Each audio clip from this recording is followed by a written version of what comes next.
So we don't want to talk super loud. We just, however we talk now is how we want to talk. Okay. So he can set the levels now. Okay, got we it. Talk. So okay. it So should no be exuberance. conversation. No cackles and. I'll try not to pull out my Kamala Harris cackle. Okay. Oh yes, I won't will. do it. I won't do it. No, don't do that. So are you tired? Like No. You feel good? No, I feel good. Yeah. I feel good. Like a busy weekend. I definitely am looking forward to getting back and sleeping in my own bed, though. That is for sure. As you should. Yes. Isn't it funny how, like, when we get a little older, we're like, I gotta have my pillow, gotta have the right room temperature. I was kicking myself. Almost brought it. I'm like, I don't have room. So, never again. Good. Jeez.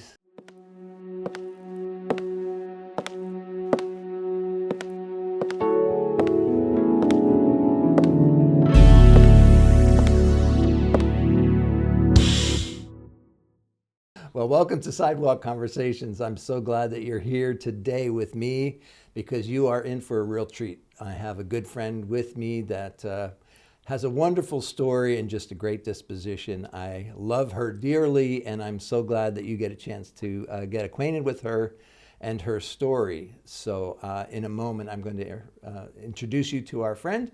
But before I do, I want to give a little shout out to our sponsor for this particular program. So we have had this ongoing relationship with Stone Stash Coffee. It's the coffee that we drink every morning, and it is an ethically sourced coffee. It's a very unique roasting process. They do air roasting as opposed to pot roasting, and that means that every bean gets its own individualized attention, makes it great tasting coffee. And so if you're looking for a fresh cup, they are the people to look up. So Stone Stash Coffee, if you happen to live in the Austin area, they hand deliver as well. So great price, great coffee. Check it out. All right. Well, who I have today is Suzanna Hake. Suzanna, thank you for joining me. You're welcome. I'm so glad you're here. Me too. You've had a really busy weekend. You happen to be in town. She is from the cold Northwest up in Wisconsin. Came down to Austin for a conference, and she agreed to do a little podcast with me while she was here. I think I was coerced, but yeah, that's no, the better I'm word. so excited. Thank you for coming. Yes. So, as we do often with our guests, I like to start off by there's so many things about your story that I'm very interested in, but of course, a lot of what you learn and develop later in life comes out of what you grew up around. So tell me a little bit about your growing up years, kind of where you grew up, some of the heroes, kind of the traditions of your family, if you will. Tell us a little about you growing up. Sure. Well, I grew up in the Chicago suburbs. I have 5 brothers and sisters, and I would say I had a really great childhood and upbringing. I loved my parents. They stayed together for 37 years. They got divorced after I was out of the house, but we had the traditional I think large family, lots of responsibilities. Our parents were pretty strict, and we went to church every Sunday.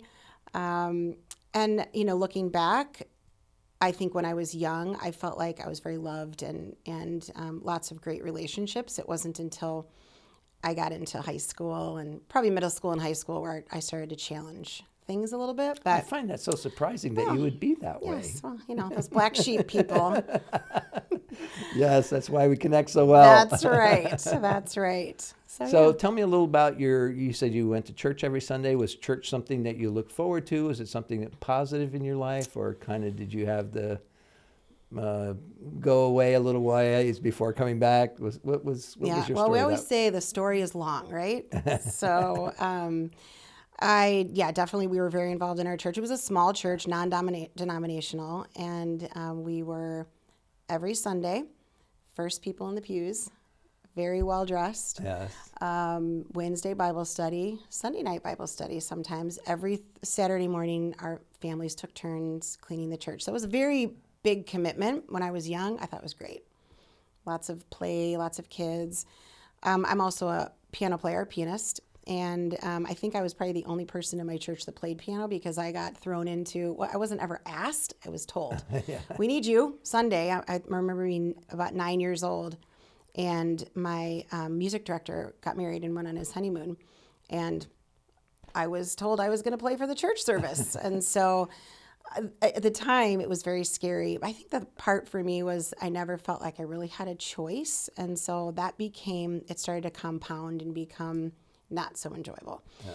And I think my parents did the best that they could, but it was so much of, I felt like it was image-based.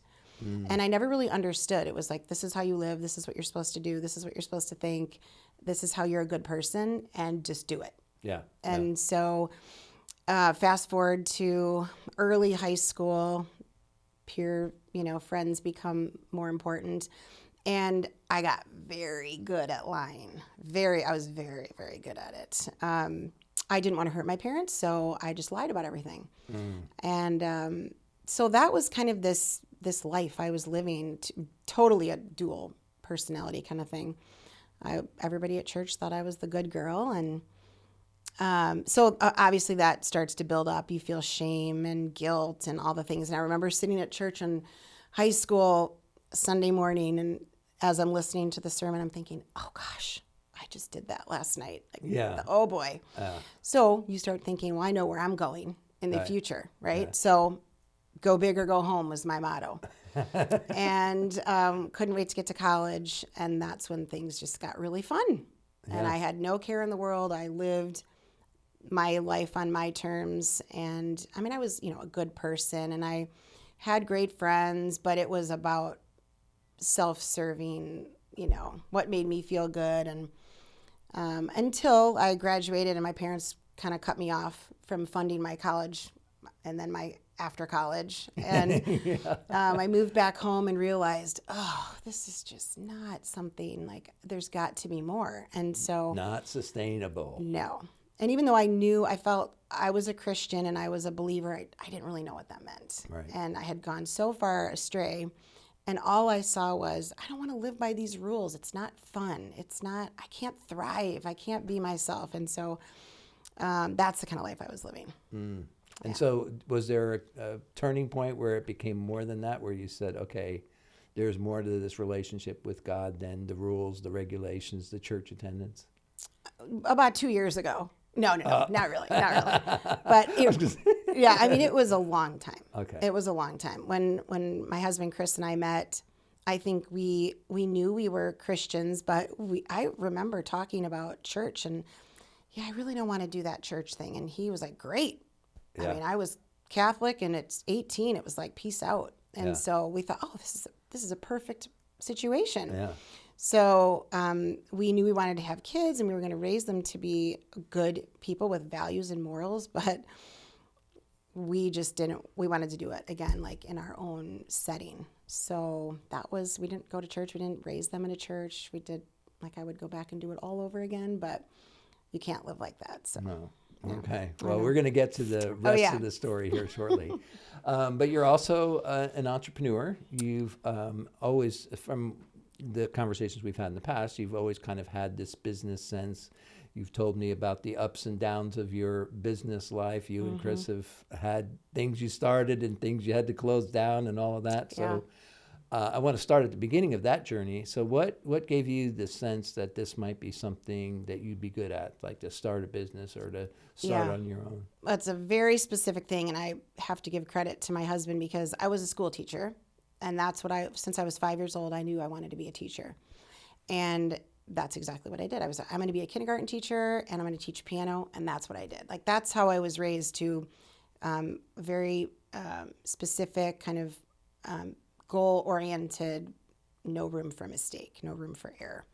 And so I claimed it, and that's what I did.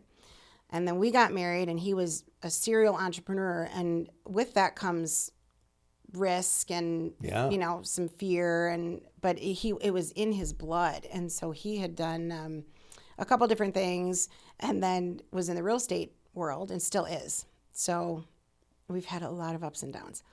But he used to say to me, and of course my headspace, my mindset was not great, so I took it as like a negative. He's like, gosh, you're just meant for so much more.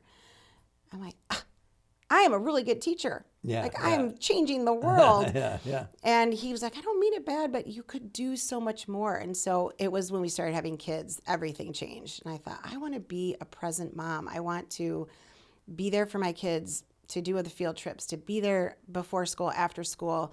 But I needed something for myself. So I still wanted that. I had a passion to do something. And I've always wanted to help people, but I didn't really know how that looked. And so, a side story, and he will laugh when he sees this because he is an avid reader and I was not. And I read through school and I was always reading to my students and my kids. I'm like, I don't have time to sit and read a book. So he would read these amazing books, self-help, whatever, and he'd put them on my nightstand and say, this is a great one. And I'd be like, you need these, but I do not need these books. I've got it all going on. And I was so, oh gosh, its pile would just get higher and higher, and it would get about 8 or 10, and I'd take them, move them down below, and he'd just keep putting the books there. And then when I finally did start my own business, one of my very best friend and mentor was like, gosh, I've got this great book you should read. I was like, oh, okay. I thought Chris was going to, kill me because What? I've been telling you this for years, but I just needed someone else to tell me that. Right. So yeah, but that's kind of how I got Do started. you remember the book? Probably a John Maxwell or leadership type something. book, Yeah. Oh yeah, for sure. yeah. And so that woke something up in you where you're like, I think I could build a business or start a business, or did you kind of start joining with Chris and then kind of branch Oh out? no. I don't think we would work together. Love him, but we probably shouldn't work together. We work better cheering each other on. So, Gotcha. But no, his encouragement for sure was always in the back of my mind. And then once I think we had our second son, I got introduced to the industry of network marketing. I had never heard of it, didn't really know what it was, but I thought, I think I could be good at this. So I started in a business, and I was teaching. I had 2 little kids. He was like 3 weeks old, and then a 3-year-old.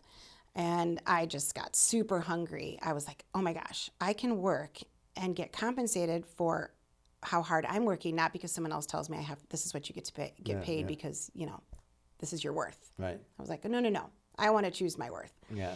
So that was kind of how I started that first business. And I did that for 12 years. And then the market crashed. And so real estate was a disaster for us. We lost everything. For a couple years, we were really, really low. I don't know if you want to get into that at all, but that was a tough time. And I think this was our first test in our marriage, big, where we were relying on ourselves and our own. We'll get through this. We've got grit and tenacity, and we're going to just power through this. And where was God in that? Mm-hmm. Nowhere. Yeah. Nowhere. And so by the grace of God, we did get through that. It was a rough couple of years. And then I got introduced to the business that I have had the last 13 years. And that was in like health and nutrition. And that was really game changing for me because I felt like this is where I can serve people and help them get healthy and still work around my kids. Yeah, and Chris was traveling. And so it was really it saved us at that point. Yeah. Yeah. That was like 2012. So you've been working for yourself basically since for 25 years? Mm-hmm. Okay. Going on 25 years. Yeah. So highs and lows, like what would you say is the best part of that? Maybe one of the hard parts of that? I think for me, I just spoke at on a panel 2 days ago, and I think the best thing that I could tell young moms in that room was take a chance on yourself, but do whatever, if you want to be more present with your kids, because not everybody wants that. But if you want that, you have to just jump in, find something that you can be passionate about, and you have to just take the leap, and you have to commit to not quitting, because everything is hard. There's challenges with everything. So for me, if you asked my boys who are 27, 25, and 20, what their, best memory of me growing up with them was that I was always there for everything. Yeah. Awesome. Yeah, always. So that's the high. That's the high. And then the oh hardship, gosh. the low. I mean, the lows, I think for me, it's a lot of like hustle. and being an entrepreneur, I don't care what you do. There is this hustle Yeah. mentality, but you have to kind of do that. Right. And so I think looking back, had I trusted in and leaned on my faith more, it would have been much more enjoyable. You focus on titles, you focus on achievements, and those aren't bad things, but my priorities weren't really, looking back, Yeah. weren't in the best place, I think. Okay. I'm very competitive, which again isn't all bad, No. but Especially when you're playing pickleball. it's great in sports. But you put a lot of pressure on yourself, and Yeah. that becomes you don't realize why you're doing things. It can start to wear on you, and that's the part. But I also learned a ton from those experiences. Yeah. Isn't that how the Lord redeems it all, right? Yep. All right. So we met 2 years ago. In fact, David and I were talking about this, mutual friend of ours. Just yesterday, we met 2 years ago, like this week. Yes. And we met. Which is crazy. Yeah. And we met at Hope for Cancer. Mm-hmm. You are a fellow cancer warrior. So tell me a little bit about that journey for you, because you were also already in the health and fitness space. Like, you were talking to people about clean living and all of those things. And now here you discover you have your own diagnosis. That must have kind of taken you back. Like, I've tried to do everything I need to do, Yeah. and here I have this now. Yeah. So what was that like for you? So I think looking back, and I'll talk a little bit more about it, but I think looking back, God has been pursuing me forever. And when you aren't listening, he comes knocking. And there were a couple of other things that happened even before this diagnosis with, my oldest almost dying. And then at the time I was diagnosed, and I know we'll talk about this, my husband was dealing with a major, major health thing. And we are like super healthy people. I've been in the hospital 3 times to give birth, never sick. We don't go to the doctor. We're very, very active. We eat well. And I go to the dermatologist. I have this spot I notice, and I go to the dermatologist, and they say, you have skin cancer after a biopsy. And so I'm thinking, okay, well, I'm going to go the traditional route, or at least explore that, because that's the only option they give you. Mm-hmm. And the appointment was quite transformative to me, because this surgeon was, how can I say it nicely? Not someone that I would ever work with. How about that? Yeah. And I sat in that room and I thought, there has to be a different way. And knowing everything that I had learned about with, holistic living, I think that this all was part of the plan, that I was supposed to have something that wasn't just fixable. I couldn't do it. And I had to really start leaning in on prayer and then action. I had to, do some things to start really. What I didn't want to do was just have a surgery and then realize something else must be going on in my body, and I don't know what that is. So that was eye-opening to me. I remember I went to the gym the morning I took a picture in the mirror. I was leaving the next day, and that still pops up in my memories. And I wasn't scared about going.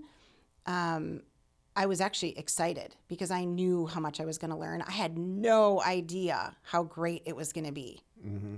To go to the clinic. Oh my gosh. Yeah. And to meet people I call brothers and sisters. Yeah. It's crazy. Yeah. So when you say surgery, it was not like just some people think of a little thing, okay, they're going to get that cut out. I mean, for you, it was they were going to do some major surgery that would like change your life for basically forever. Yeah. And you're like, I'm going to look at other things first. Yeah. It just was not, there was no part of what he described that he was going to have to do to cure me that I wanted any part of. Yeah. So.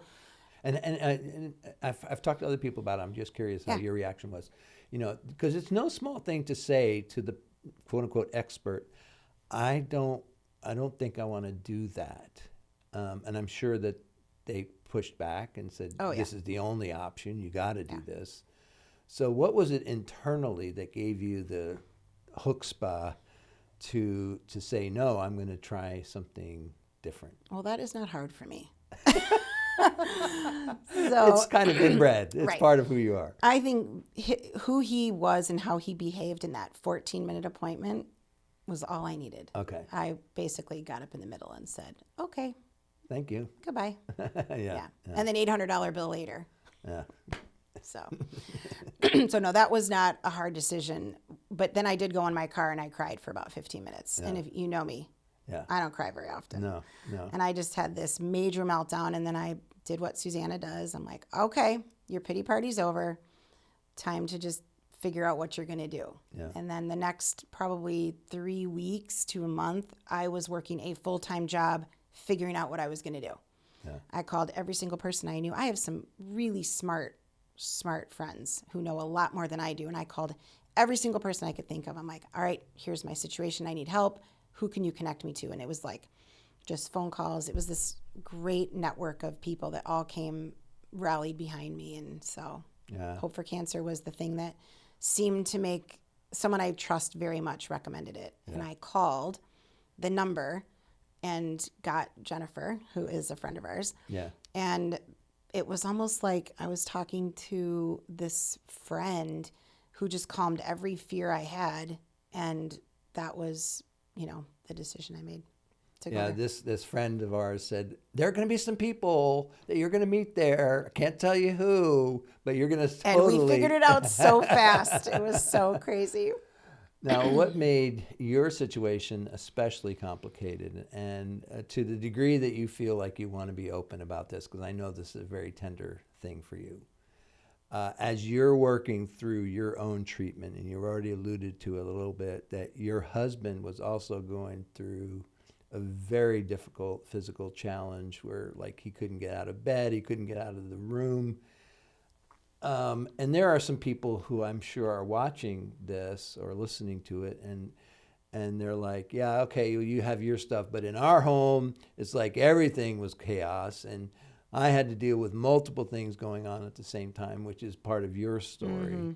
And I'm just curious how was that for you, and what were some of the keys to surviving that and kind of working yourself through it?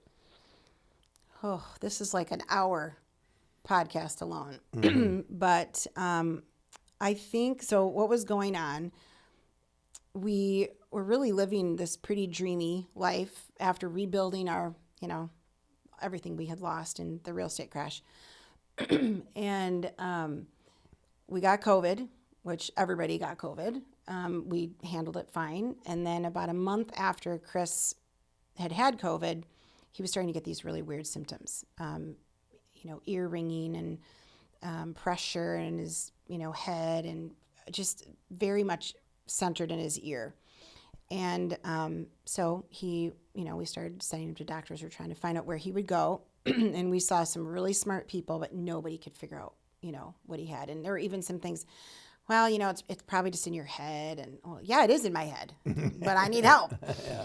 So he was doing detoxing and all these things, and we were eating good, and it just kept getting worse and worse and worse. So the first 2-3 months, we're just thinking, he's just got an ear infection, and oh my gosh, it just started to go downhill so fast. So I'm now figuring out my situation, and he literally goes from trying to find out if he has an ear infection or needs hearing aids, we tried that too, to not being able to talk. So it's called hyperacusis, and it is a real condition, and it is sensitivity to sound. So this is not being dramatic at all. His own voice was too loud, so he had to whisper. We whispered, when we talked. Think about all the things you do on a daily basis. You go get ice in a glass out of your refrigerator. That sound would just go through him, and it was painful. It wasn't like, oh gosh, that's loud. It was like painful. Could bring him to his knees. Wow. That's how painful it was. And so all of this is going on with him. And then I decide, with his strong encouragement, to go to Hope for Cancer. So I go. And the funny thing is, there's a couple of things I want to share. First and foremost, we get to meet with Dr. Tony when we're there. Dr. Tony is the founder of Hope for Cancer. I think my entire hour appointment with Dr. Tony was about my husband. Because that was really where I'm like, I feel like I know what I'm doing with my health. I have tools, but I don't know how to fix this. And I have to go home to this. And so my 3 weeks or my 21 days away was amazing. And I knew that I was going home to a husband who wasn't really human. He couldn't do anything. So that's always kind of a funny thing when I think back. I'm like, oh, I didn't even really get to talk about my own situation. I was talking about him. So I do my 21 days. I go home. And while I was gone, there was like a week where he said he was doing really well, pretty well. So I thought, oh, great. Okay, something's shifting. And yeah, maybe.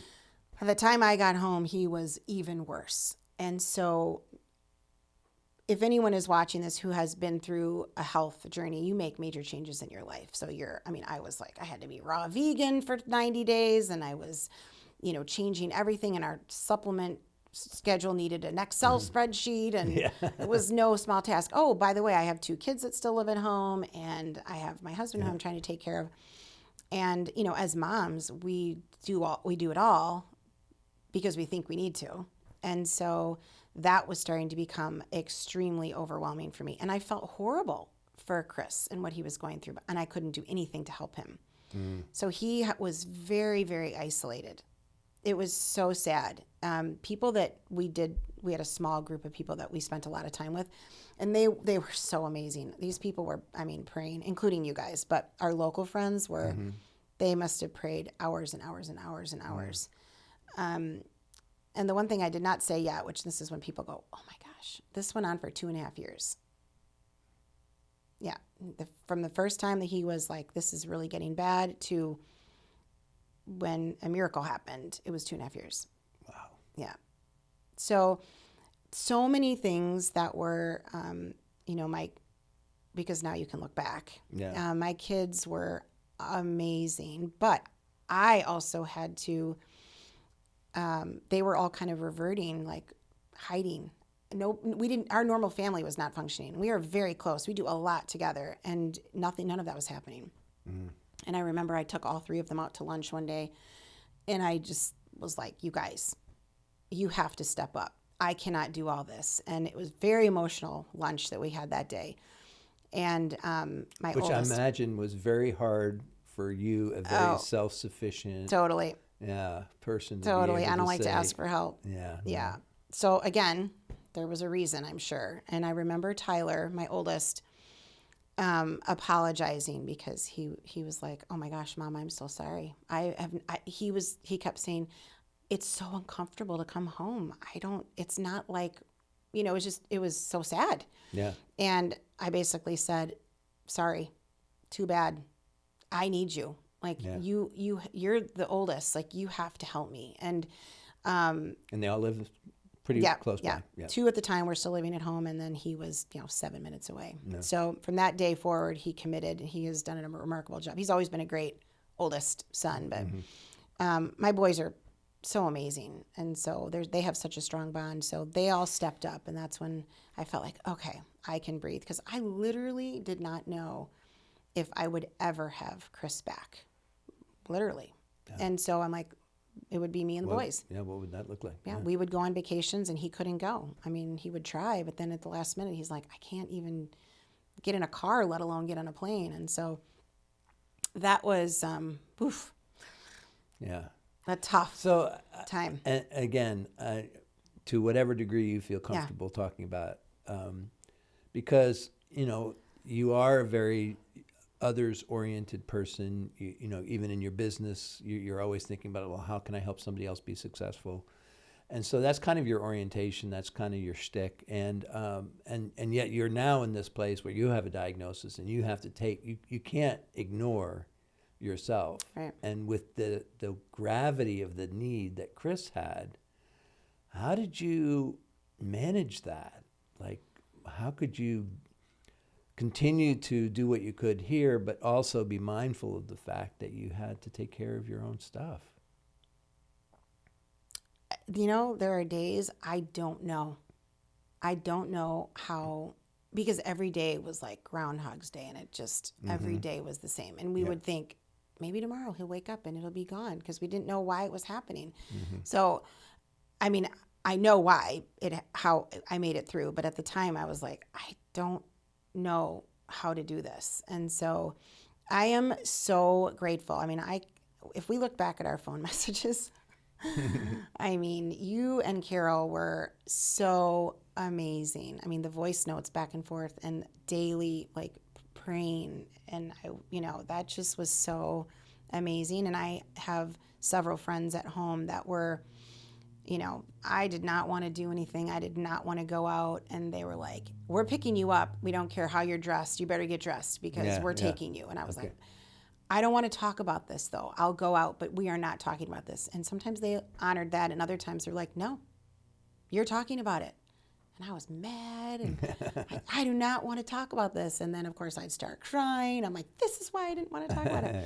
But it was therapeutic, and I needed to do that. And I really got much better at leaning on, again, letting go of the control, which is like a theme of my life. But leaning on friends. I knew hundreds and thousands of people were praying. I mean, there were so many different groups of people that my friends would say, hey, would you pray for my friend? And it was amazing. Along the way of that 2.5 years, I should share, there was 2 times that he tried this different protocol, and all of a sudden he was almost back to normal. One time was like a month, and it gave him hope. Yeah. That there is, maybe I can be healed. And then he went back to the way it was. And then there was another time, it was like a week or so. And so we had little glimpses, but we just didn't see the light at the end of the tunnel. And in the process of this all happening, he had never read the Bible before, didn't own a Bible. And if you want me to get into the miracle side of it. Yeah, please do. Yeah, I mean, I'm sure This is the people best are part watching. of the story. They're like, all right, so how did How you does get this that? end? It's just the most magical story. So when he first realized, like, okay, this is bad. I don't know. Maybe I'm gonna have to live like this forever. He got suggested to go see this chiropractor friend of ours, and she said, well, I'm going to give you some scripture to read. And he was like, okay, I guess that means I need a Bible, So we got him a Bible. And because he couldn't talk, he couldn't watch TV except subtitles and nothing with sound, he spent days where I think he would be reading the Bible for 8 hours. This was all he could do. And he was so desperate, like so desperate. As you can imagine. Yeah, and I don't know if he was going to be. I don't think he would care if I shared this, but there was 2 times that the one time we were in the last house that we were in, that we had to sell. We figured it was the right thing to do because we didn't know if he was ever going to. It was a massive home, and we're like, what if he never gets better? We don't want this mortgage. And he was in the bedroom, middle of the day. Just needed to be quiet, and he was laying in the bedroom, and I would always go in and check on him, and he had texted me. He's like, please don't come in here. I'm like, that's weird. And he said, I don't want any noise at all. And then I'm like, okay, well, let me know if you need something. And then he said, well, I'm just in a really dark place. And I'm like, well, I am definitely coming in, And basically he said in so many words, like, the devil is like right here. And of course, as a spouse, you think, what does that mean? What are you going to do? Do I have to worry about you? And he said no.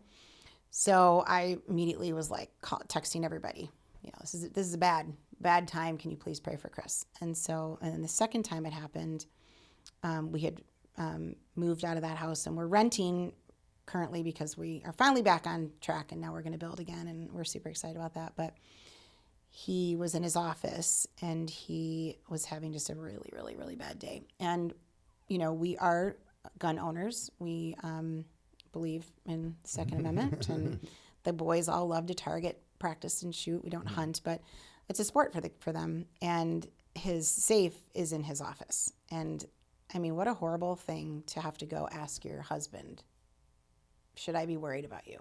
Yeah. And I remember that one day I said, this makes me very uncomfortable.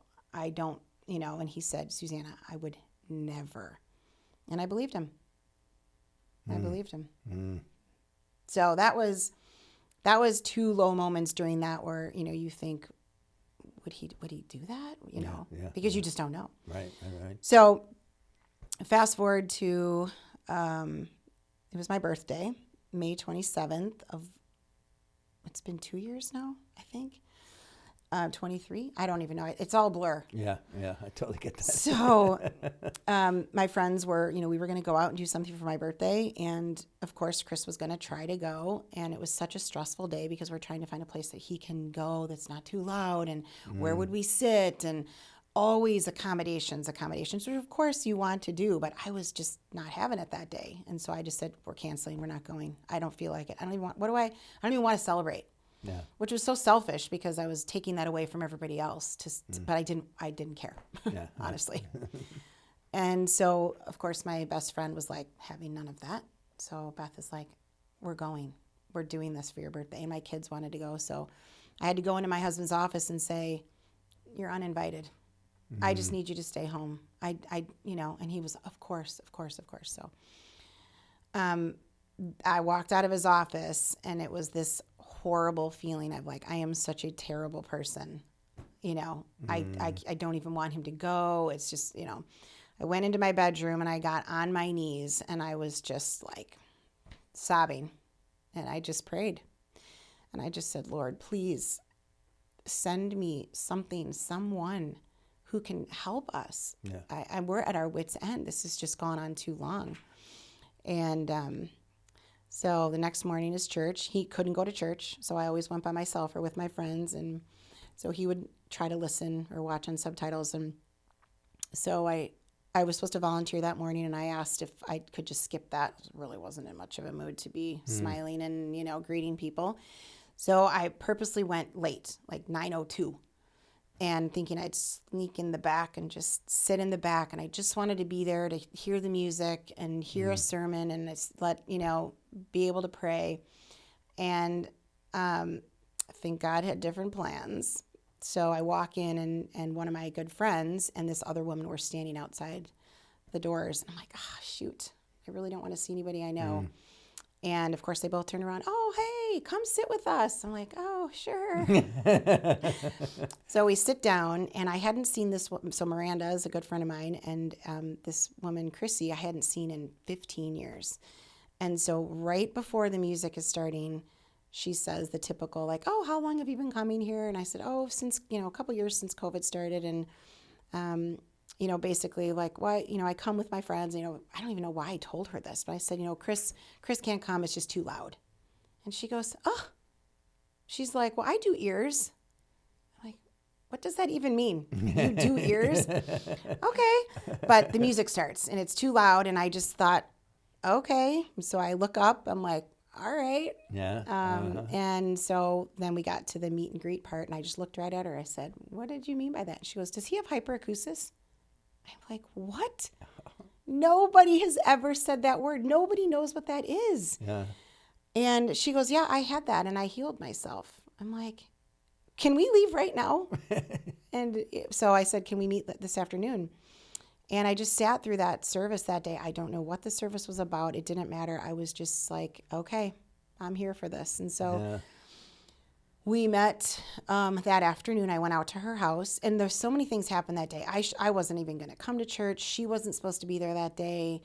So all these things happened. Okay. And so I sat at her house for about, we talked for like 2 hours, and she told me her whole story. She had a brain tumor, and she had this super sensitivity to taste and smell. And so basically she goes through this whole thing, and then she's like, okay, tell me what's going on with Chris. And so I give her the whole story, and then she says, well, I have this program that I think he could really benefit from. It's what I use, and it's called DNRS. And if anybody watching, maybe we can put it in, show notes. So because it's amazing. And I said, you have got to be kidding me. He has had that program for a month, and he tried it twice, and he couldn't do it. He would start to get vertigo. And she's like, oh, that's good. That's good. That means it's working. And you go home and you tell him to get back on that and tell him he can eat and he can sleep, but every other minute he needs to do that program. And I was like, okay. So I got home, I told him all about it, and it was almost like, he has said this word before, hope. It was this moment of, there is someone, even if it's one person on this entire planet, who has had what I have, and she's okay. And I didn't tell him that she had said it took her 18 months to come out of it, but I just said, Chris, this is it. You have to do this. And so he started that next day, and cannot even believe this, 48 hours later, he was like, I don't know what's going on, but I feel really good. Wow. It was insane. And he's been fine since. Yeah. Well. Mic drop. Yeah, right. I know. Right. Mm. It's amazing. People, go through some really difficult times, and you're bringing it back to this idea of hope. It's so crucial to whatever we're dealing with when it's hard. And I can't help but believe that there are people listening or watching who find themselves in a situation where they've lost hope and have had good reason for it. Mm-hmm. It's like, you don't throw away hope just because. Right. You tend to have a variety of experiences that kind of rob the hope from you. And so there must have been some of those moments for you and for Chris. And so if there's somebody who's listening, somebody who's watching, who's kind of at that place where they're ready to just kind of say there is no hope, is there something specific that you would say that might be helpful? I wish I had some magic thing. I think for us it was really trusting in the process, even though we had no idea what it was going to look like, and we really didn't know if he would ever be okay. So we had to trust in the fact that, well, maybe that's just how it's supposed to be. And what can, by our behavior, our actions, and how we lean on each other, how can other people watch that and see God working in our marriage or our family? But luckily, we did come out the other side. And I think, I don't know where I would be, where he would be, where our kids would be. I mean, it is so insane how much has happened in positive ways since, the last 3 years. Yeah. So, I think I'm the kind of person who will just pursue answers, which isn't a bad thing. But really, I should have all along been pursuing God and my faith and asking more specifically for what I wanted, which I'm still working on every day, which is why I surround myself with people who encourage me to keep doing that. It's a constant reminder, because we do forget that we think we can make things happen and change things, but really God's going to, allow that to happen. And that gives me so much more peace knowing that whatever happens on this side of heaven, I don't know. I mean, it could be, you get in a car, you just don't know. So I think what I really focus on every day is telling the people that I love how much I love them, and that they are important to me, and, being able to help people. I don't have the answers, but I will tell you, it's okay to be upset, and it's okay to be sad, and it's okay to be angry, but let those feelings happen, but come back to the core belief that we are meant to be healed. We are healed if depending on how we define that, right.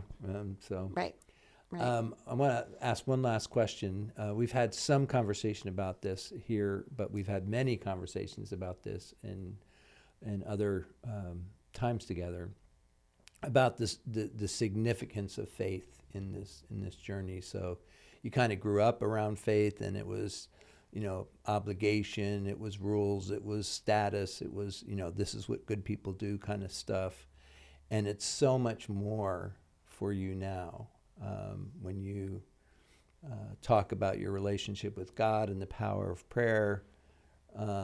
it feels very different than that for you. And I'm curious because I think that there are probably people who are listening who may be in a very similar position. They have had faith sort of, in their life.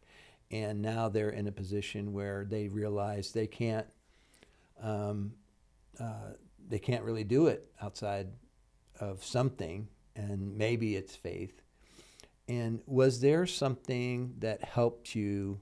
Because the other challenge, of course, when you're in that position is like, well, I haven't been that faithful before, and now I'm asking God to meet me because I'm in trouble. Doesn't seem like that's the right thing to do.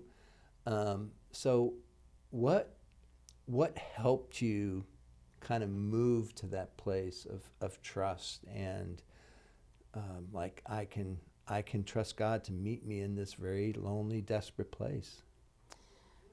I mean, I believe that going to this, God really directed my friend Beth and I to find the church that we found. And I mean, I know it doesn't matter what building you're in. I mean, your faith comes from within you, and you can do that in a coffee shop, or you could do that in your bedroom, anywhere. But I do think that for me, I needed to start hearing the message in an authentic, truthful way that resonated with me, and that I could get over the fact that, I had so much shame in my life. I'm like, oh, I've made so many mistakes, and, I'm not worthy. And, that is BS. And so our pastor, the very first sermon that I went to, the first time we visited the church, I was like squirming in my seat in a good way. And I thought, oh my gosh, this is what I need. I need it to be uncomfortable. I need to feel stirred, and wow, I have a lot of things I need to, change. And so I believe that was the start of it. And then all those people and those relationships that I've cultivated from that church and Bible studies and connection groups, and having really deep, authentic conversations with people like you to challenge me. But it's really right there. It's not complicated at all. And I was way overcomplicating it. And I was taking these past feelings of probably some resentment and, not taking any accountability for myself. Oh, it was my parents. It was the way they did this, and it was this. And it was the most freeing thing when I finally accepted Jesus does love me. He has died for me, and I deserve that. And I want other people to know that. It does not have to be complicated. It does not have to be, this super structured thing. And you can literally make a decision, and then obviously, work on it. And I have a lot of work to do, and I will forever. But I am so grateful I am not where I was. Yeah. And I would like to think, I'm pretty sure that people that are close to me have noticed a change. And in my husband and our kids, and our oldest is just, thriving in his relationship with Jesus. And it's just like, oh, praise the Lord.